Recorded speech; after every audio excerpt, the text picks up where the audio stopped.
Bonjour à toutes et à tous et bienvenue dans ce nouvel épisode du podcast Watchlist. C'est Fanny aux commandes cette semaine, mais je ne suis pas seule. Je suis en compagnie de Zu. Bonjour Zu. Bonjour Fanny. J'ai vu toute la série dont nous allons parler aujourd'hui et Zu, lui, n'a vu qu'un seul épisode. You got this. It's cool, it's young. You actually look 33. I see the man that he is and the man that he's going to be. You guys married? I'm married for 5. So you're the husband or the wife? Let's break that down. That is a misconception. Yeah, let's unpack that. We all got to come together in a way where we can understand each other. You guys show me how good my life could be if I just cared. All of this only works because you were ready for it. Gay, straight, a common thread that holds every human together is that we just want to be loved. Aujourd'hui, on parle de Queer Eye. Oui, on parle de Queer Eye. Alors, Queer Eye, qu'est-ce que c'est du point de vue technique ? C'est un reboot de la série documentaire Queer Eye for the Straight Guy, diffusée de 2003 à 2008 sur la chaîne Bravo. Mais donc, la série qui nous intéresse aujourd'hui existe depuis 2018 et a déjà 5 saisons d'une dizaine d'épisodes, et elle est disponible sur Netflix.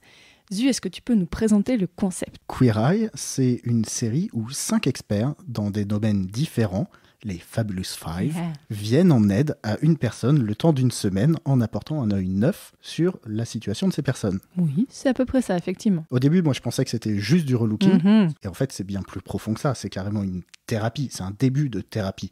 Et en plus, comme ils sont 5, avec chacun leur domaine de prédilection, ils vont pouvoir apporter leur aide en fonction des objectifs des personnes.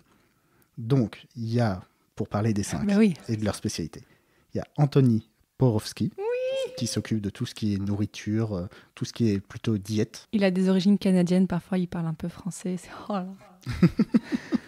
Il y a Tan France, qui lui s'occupe du relooking à proprement parler, des vêtements. Ouais, des vêtements. Il y a Karamo Brown, qui s'occupe de tout ce qui est plutôt culture, lifestyle. Bobby Burke pour tout le design d'intérieur. Qui est bon bref, il est adorable. Toute la décoration, voilà. Ouais. Et Jonathan Van Ness qui s'occupe de soins de peau, de tout ce qui est coiffure, pédicure. Et souvent, d'abord coiffure, et quand c'est pour des hommes, aussi beaucoup la barbe. Et parce qu'il est assez spécialiste de ça aussi, de comment s'occuper de sa barbe. C'est ça.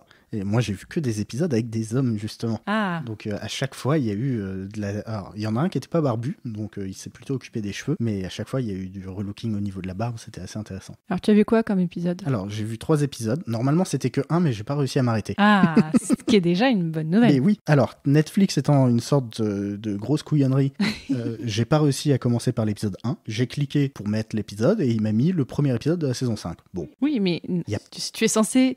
Enfin, je sais pas, tu gères ce podcast, tu es censé savoir utiliser Netflix. Oui, peut-être c'est moi la couillonnerie dans cette histoire. Mais bon. Donc, j'ai vu le premier épisode de la saison 5 qui s'appelle Preaching Out Loud avec Noah, qui est un pasteur qui veut réussir à sortir de sa coquille et s'émanciper pour mieux développer sa communauté. Après, donc, j'ai pas réussi à m'arrêter. J'ai vu le dernier épisode de la saison 1, alors que je pensais mettre le premier, encore une fois. Donc, c'est dire à quel point la sortie de ce podcast est un miracle. Donc, il s'appelle Hoes Before Bros. Donc là, c'est avec Jérémy qui bosse dans une caserne de pompiers. Oui. Et qui veut récolter des fonds pour rénover et faire des formations pour ses collègues. Et le dernier épisode, qui est enfin le premier, qui s'appelle You Can't Fix Ugly, avec Tom, qui a divorcé 3 fois, qui a 57 ans, et qui est un peu tombé dans sa routine de je bosse, je rentre chez moi, et je m'enfile des margaritas, et malheureusement, c'est pas des pizzas. C'est ça, oui. C'est vrai que le premier épisode, je résume pas mal de choses. Alors, par quoi on peut commencer pour parler de Queer Eye ? Je pense que ce qu'il faut commencer à dire, c'est qu'effectivement, c'est pas que du relooking. Oui, c'est vraiment ça. C'est que, pareil, on peut penser que c'est un show télé-réalité qui est un peu trop... Alors, c'est mis en scène, clairement. Clairement, il y a de la mise en scène. On est aux États-Unis. Mais ce qui est hyper important, c'est qu'il y a de la bienveillance. Et oui, en fait, tu l'as dit, c'est qu'effectivement, on n'est pas que sur du relooking physique, comme on peut avoir un peu en France avec certaines émissions de « Oh là là, non mais je me sens... » Enfin, où en fait on respecte pas trop les gens qu'on relook, où ça sert un peu à se moquer d'eux, et en fait l'animateur star est avant tout la star. Alors là c'est sûr, c'est que les 5 mecs, c'est des bombes. Ils sont, non mais vraiment, ils sont donc 5 homosexuels, enfin je sais pas si on l'a dit, mais enfin, voilà, c'est Queer Eye. Et d'ailleurs ce que j'ai vu, c'est que dans la série originale, il y avait Carson Kressley, qui est membre notamment parfois des jurys de RuPaul Drag Race, dont vous avez déjà parlé dans ce podcast, et lui sa spécialité c'était l'habillement, donc je me dis ah bah il y a une continuité. Mais oui, voilà, dans Queer Eye, ça va vraiment prendre une personne et l'aider à aller mieux dans toute sa vie.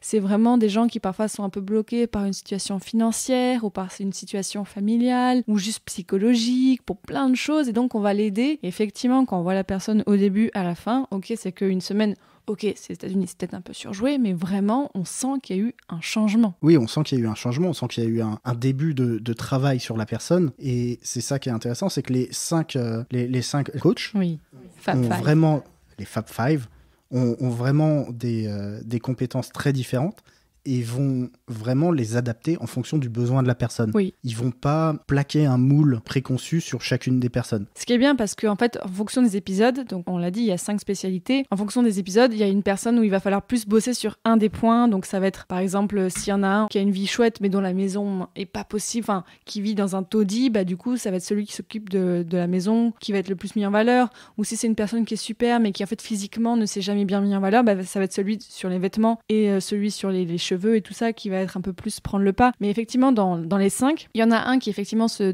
démarque un petit peu, on n'est pas trop habitué dans un épisode de Relooking, c'est Karamo. Alors, je crois qu'en anglais, ça se prononce autrement, c'est pour ça que ça fait bizarre. Karamo.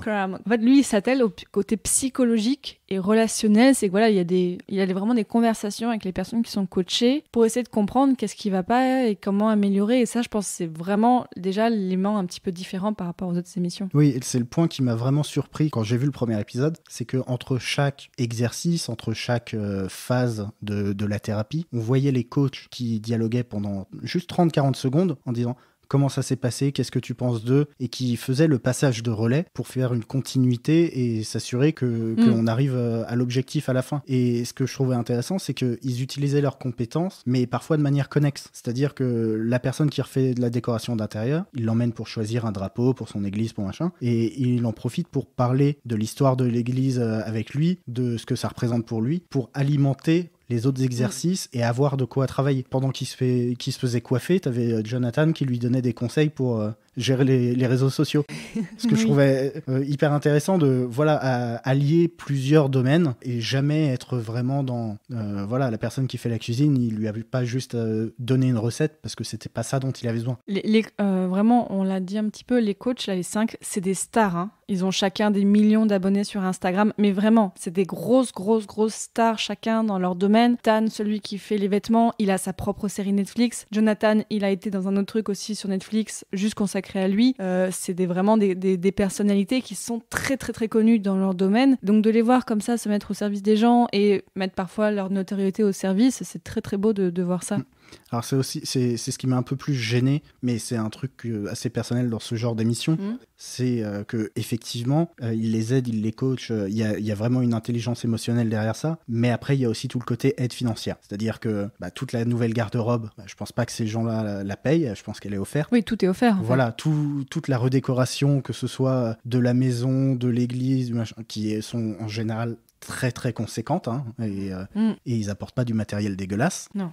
Tout ça c'est aussi offert. Donc voilà, c'est il y a un petit côté sauveur de voilà, nous ce qui casse un peu les codes, c'est que là, oui, ok, alors, c'est des homosexuels dont un qui est d'origine asiatique, un qui est noir. Donc déjà, enfin, on n'est pas le côté white savior, là, il y est pas. On n'est pas trop dans ça, mais je vois ce que tu veux dire. Effectivement, ça peut être un peu gênant de se dire, oui, en fait, ces gens-là, mais du coup, sans argent, est-ce qu'ils auraient pu quand même aller mieux ? Est-ce que l'argent n'est pas nécessaire pour aller mieux ? Il y a un peu de ça, et puis dans le premier épisode que j'ai vu, ça n'a pas du tout été mis en avant, et comme c'était le premier, je savais pas que c'était systématique. Et à la fin de l'épisode, t'as le décorateur d'intérieur qui a juste choisi, on l'a vu juste choisir des drapeaux, et là on voit qu'en fait il a repeint tout, il a mis des spots, des machins, des trucs, il a refait toute une cuisine. Enfin... Oui, par contre, alors cette série, il y a que des placements de produits partout. Hein. Mais voilà, c'est un peu discret. Et encore aux États-Unis, par exemple, parce que le gars qui redécore, en fait, lui, il fait des collections pour des marques. Et parfois, il dit, regarde, on va dans le magasin de telle marque, j'ai fait cette collection pour eux. Donc, il y a ça aussi, c'est que je pense que oui, c'est peut-être dans le jeu. Mais oui, effectivement, je comprends ce que tu veux dire sur l'argent. Mais il y a un truc qu'on n'a pas forcément assez dit, c'est que de regarder cette série, ça fait du bien. Oui. Je pense que c'est hyper important. Du coup, toi, tu l'as découvert récemment. Moi, je l'ai découverte fin décembre dernier. C'était pas loin de Noël. Et j'étais malade. J'étais malade comme un chien. J'ai passé quasiment Noël au lit alors que j'étais avec mes parents. Non, j'étais malade. Et le seul truc qui m'aidait à aller bien, c'était j'avais ma petite tablette et je regardais Queer Eye quasiment toute la journée. Et ça me faisait un bien fou, en fait. Et ça va vous faire du bien parce que peut-être que vous dites que vous allez très bien dans votre vie, et tant mieux, hein. Mais vous allez regarder ça et vraiment toute leur bienveillance qui est, je pense, assez sincère, hein, vraiment. Et le fait de voir des gens aller mieux de façon positive, c'est un peu, je dis un peu deux fois la même chose, mais c'est pas grave. Et ben vous allez vous aussi avoir ça en vous. Et alors, je sais pas toi, mais notamment, je sais que ça m'a donné envie. Je me dis, ah bah tiens, dans ma maison, est-ce que je pourrais pas améliorer des choses ? Moi, c'est le côté qui m'a touchée. Je me suis dit, bah tiens, effectivement, c'est pas très compliqué d'améliorer un petit peu son appartement. Je me dis, bah tiens, en fait, cette vieille lampe, ça fait un moment que je l'ai, j'ai envie de la changer. Voilà, je me suis posé un peu des questions comme ça en me disant, mais qu'est-ce que je peux me faire pour aller mieux ? C'est de la transformation positive et c'est pas deux fois la même chose. Hein. Pascal le grand frère, c'est pas de la transformation positive. Là, c'est vraiment dans la bienveillance et dans l'acceptation. Effectivement, il coach souvent des hommes dans les premières saisons. Au fur et à mesure, ça se diversifie. Ils coachent vraiment... Alors, ils étaient dans plusieurs villes aux États-Unis, mais un truc que j'aime bien, c'est que souvent, dans certains coins, par exemple la saison 5, et que à Philadelphie. Ils ont été à Atlanta aussi au début. Et donc, ils coachent des hommes, des femmes, des personnes homosexuelles, des personnes hétérosexuelles. Mais effectivement, quand ils sont avec des hommes, eh bien, le côté, en fait, de faire parler... Voilà, enfin... Je suis désolée, c'est peut-être une généralité de dire ça, mais que les hommes ont un peu de difficulté à parler de leurs sentiments, because la société ne les laisse pas et ne leur dit pas qu'ils peuvent. Donc, eux apportent ça aussi, une autre vision de la masculinité. C'est que donc Jonathan qui s'occupe des cheveux. Alors lui, Jonathan, je ne sais plus comment il se définit. Je ne sais plus si... il est transgenre. Non, mais il n'est pas transgenre, mais je crois qu'il est non-binaire. C'est que lui, en fait, il joue avec les codes du genre. C'est qu'au fur et à mesure, tu vas voir, c'est que ça se développe. C'est que déjà, il a les cheveux souvent très longs. Il a des cheveux merveilleux. Il a des cheveux merveilleux, mais voilà, il a un petit côté de Jésus, mais parfois, il se fait pousser par un moment une moustache. Mais c'est qu'il y a des fois, tu sais, donc... les séquences sont rythmées par des petites scènes où on les voit juste sur un fond blanc en train de bouger. Parfois, il a des robes, en fait. Des robes, des talons... Ça lui va si bien. Ça lui va très très bien. Et donc, je trouve ça cool aussi de mettre en avant une autre forme de masculinité et de dire en fait qu'il y a plein de formes de masculinité possibles et donc d'apporter ça aussi aux gens. Alors, ils veulent pas les convertir, hein, c'est pas l'objectif, mais c'est juste de leur dire tu peux aussi te libérer des carcans de la société et voilà, tu peux aussi expérimenter des choses. Et ça, je trouve ça tellement... Ça fait du bien de voir des programmes comme ça en fait. C'est vrai. C'est vraiment une série, comme tu disais, qui va donner... Moi, ça m'a donné un coup de boost hier soir. Quand je l'ai regardé, ça m'a vraiment donné beaucoup d'énergie, beaucoup de positivité. De la manière un peu différente de The Short Game dont je parlais la semaine dernière, où là, on est plus dans le travail et le dépassement de soi. Là, on est plus dans la réanalyse et le questionnement. Et voilà, effectivement, toi, tu parlais de décoration. Moi, je me suis dit, est-ce qu'il ne faudrait pas que je retouche un peu ma garde-robe ? Oh oui, non, ça, clairement. Alors, quand ils font avec des femmes, là, je me dis, il faudrait tellement que je m'habille comme ça, moi aussi. Mais pourquoi je ne m'habille pas comme ça ? Ça serait vachement bien. Puis après, je fais, j'ai la flemme de changer ma garde-robe. Mais ouais, je vois ce que tu veux dire. Ça donne envie, en fait, de tenter des choses et de se dire, c'est pas très compliqué de se dépasser en ayant les... Bon, voilà, quand on a des coachs comme ça, stars, c'est cool, c'est sûr. Donc, mes questions pour toi, c'est...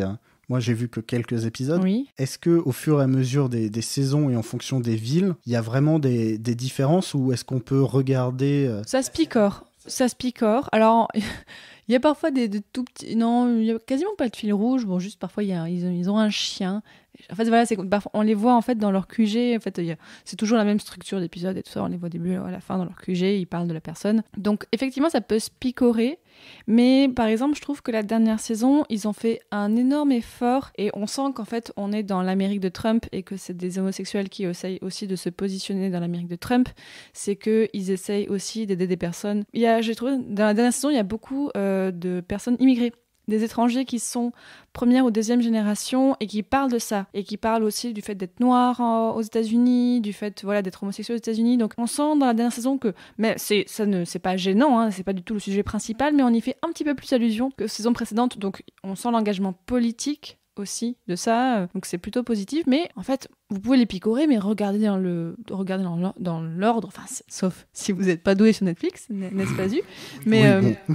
Mais voilà, en fait, ce qui est bien, c'est que d'un épisode à l'autre, ce sera pas la même situation. Il faut peut-être le regarder dans l'ordre pour ça, parce que eux, quand ils sont dans l'ordre, ils font attention justement que d'un épisode sur l'autre, ça ne se répète pas trop. Donc si vous picorez dans n'importe quel ordre, peut-être que vous allez avoir des redondances. Donc voilà, de passer d'une situation à une autre ou quoi, mais il faut regarder, vraiment. Ça peut que vous faire du bien. C'est vrai que là, moi, j'ai eu 3 relookings. 3 fois, le thème, c'était les shorts, c'est fini. Bon, Tan, donc celui qui s'occupe des vêtements, a parfois des avis très tranchés. Et c'est vrai qu'il y a eu 2 tenues qui se ressemblaient un peu, deux essayages de manteaux. Alors le manteau est sublime et j'ai envie d'avoir le même, mais voilà, c'est vrai, comme j'ai pas regardé dans l'ordre, c'est vrai qu'il y a eu un peu de répétition. Et puis quand vous allez en voir plein la suite, vous allez avoir des petits tics de paroles, dire yes queen, enfin voilà, tous les petits mots qui disent beaucoup, oh precious, enfin tous les mots comme ça. Il faut que tu regardes tout, comme ça on pourra parler de tout ça à la fin. Alors est-ce qu'ils sont toujours d'accord sur la marche à suivre ou En général, oui, parce que du coup, le côté scénarisé fait que c'est assez cohérent, mais parfois, j'ai pas d'idée exactement en tête, mais je sais que parfois, ils peuvent ne pas être d'accord pour certaines choses, mais comme ils mettent en avant le côté positif, je pense qu'ils mettent les désaccords de côté. D'accord. Et j'ai juste aussi une chose à dire, c'est que c'est très beau à voir. C'est bien filmé. Et l'image, elle est léchée, vraiment. Il y a un effort. Ça fait un peu pub, ce que je vous disais sur le placement de produits et tout ça. Donc c'est beau à voir. C'est vraiment aussi agréable pour ça. Le rythme est sympa, les bonnes musiques. Donc vous allez passer aussi un bon moment pour ça. Les scènes de danse sur fond blanc, en noir et blanc, certaines. Effectivement, elles font très pub aussi. Et tu vas voir dans l'épisode 5, dans la saison 5, ils sont sur de la couleur et ils sont aussi très très beaux. Moi, il y en a 2 dont je suis amoureuse, donc c'est compliqué, mais... Justement, sur les 5, c'est lequel ton coach préféré ? Celui qui te touche le plus ou qui te... En fait, c'est que aussi, ils ont chacun leur histoire et ils en parlent parfois dans les épisodes, donc notamment celui qui a des... je crois que c'est celui qui s'occupe des meubles. Il le raconte, donc c'est pas un spoil. Hein. C'est que, alors si je me trompe pas, alors lui, il vient d'une famille très très très très catholique, et notamment peut-être que dans l'épisode sur le prêtre, il en a parlé un petit peu, c'est qu'il vient d'une famille donc très très catholique, trop peut-être catholique, et donc quand il a avoué son homosexualité, il s'est fait virer de chez lui. Donc il a vécu à la rue ou dans sa voiture pendant plusieurs années, et il a fini par se reconstruire et tout ça. Donc lui, il a cette histoire qui est un peu plus lourde que les autres. Et je me rappelle d'un épisode avec une fille qui était un peu en précarité, et on sentait que ça le touchait. Et du coup, en plus, il a une petite tête de blonde tout mignon. Celui qui cuisine est très émouvant parce qu'on n'a pas beaucoup parlé de lui, mais du coup, Anthony, celui qui parle français parfois, il a un côté très émouvant par rapport à la bouffe. Et alors, finalement, c'est peut-être lui aussi qui peut nous toucher le plus facilement parce qu'il parle de nourriture et c'est très très simple. Et c'est très français. On a envie de tout cuisiner ce qu'il fait et c'est pas compliqué. Vraiment, des fois, je pense que je devrais regarder des épisodes encore et prendre note parce que il prend des légumes, tac, tac, tac, tac. C'est hyper simple parce qu'il leur apprend en fait à chaque fois à faire une petite recette de cuisine. C'est pas compliqué, vraiment. Ouais, enfin, le hot dog fourré aux chips, non, ça m'a pas renvoyé du rêve. Mais parce que là, ça fait un sens. Mais parfois, voilà, justement, il leur apprend parce que parfois, c'est des gens qui mangent pas assez de légumes ou qui veulent faire découvrir les légumes à leurs enfants. Et moi, j'ai trop envie de manger à chaque fois quand je regarde ça. Donc, ouais, Anthony, il y a ça. Et puis, bon, Jonathan, il est fabuleux. Donc, lui, c'est... À un moment, il y a tout un épisode sur une fille qui fait du patin à glace. Et lui, il est fou de patin à glace. Donc c'est très très drôle à regarder. Et je crois qu'au début de la saison 4, ils vont chez l'ancienne prof de collège de Jonathan. Donc il y a un gros engagement émotionnel et tout ça. Moi j'ai déjà pleuré en regardant cette série. Oui, je pense que doit y avoir des moments bien émouvants. Et même quand on voit des gens juste aller mieux et qui eux commencent à pleurer, je crois que je t'ai déjà envoyé des messages en disant ça y est, je regarde Queer Eye, j'ai un peu pleuré. Donc, mais finalement ça fait du bien. C'est pas des pleurs de tristesse, c'est genre des pleurs de c'est si bien. Oui, c'est des vagues d'énergie positive. C'est exactement ça. Et ils ont fait des petits épisodes. Il y a une mini-série au Japon. Elle est super chouette. Alors parce que du coup, c'est bon, j'en parle pas trop. Allez voir parce que du coup, c'est dans des codes totalement différents. C'est que ils traitent des personnes japonaises au Japon, donc souvent à Tokyo. Donc là, forcément, c'est pas du tout les mêmes codes. Par exemple, celui sur l'ameublement, forcément, c'est pas les maisons américaines gigantesques où il peut faire ce qu'il veut. Là, c'est des tout petits appartements. Donc, ils doivent un peu faire différemment. Et bien sûr, ils peuvent pas amener leur code américain. Non, ils doivent du coup un peu plus. Ils ont une japonaise avec eux qui fait aussi les coachings, qui est une star au Japon ou quoi. C'est pas Marie Kondo en ce moment. Non, c'est pas Marie Kondo. Je sais pas qui c'est. Voilà. Ça aurait été le crossover Netflix ultime. Ça aurait été peut-être un peu too much. Non. Elle est cool et dans la bienveillance aussi, beaucoup dans le style, donc ça c'est sympa. Et j'ai vu qu'il y avait un épisode spécial Australie, mais je crois qu'il est pas disponible en France. Je suis très triste parce que j'ai trop envie de voir ça maintenant. On espère que Netflix nous écoute et qu'ils le mettront en ligne bientôt. Je veux voir en Australie. Bon, je pense qu'on peut finir là sur Queer Eye. Donc vous avez compris, on a bien aimé Zu et moi, donc on vous conseille d'aller voir. Et si vous regardez, n'hésitez pas à nous dire sur les réseaux sociaux de Watchlist quel est votre coach préféré Vous pouvez nous retrouver donc sur la plupart des réseaux sociaux, c'est watchlist_pod. Et vous le savez parce que bien sûr vous écoutez tous les lundis Watchlist. Ce podcast fait partie du label Podcut, comme 22 autres podcasts. Si vous voulez soutenir le label, rendez-vous sur notre site podcut.studio ou alors directement sur le Patreon, patreon.com/podcut. Dans le prochain épisode de Watchlist, on va inverser les rôles, Zu et moi, parce qu'on va parler de la série Lucifer, que Zu a vu en entier, et moi, je n'ai vu que un épisode. Donc d'ici là, prenez soin de vous, prenez soin des autres, et à la semaine prochaine. Bye bye.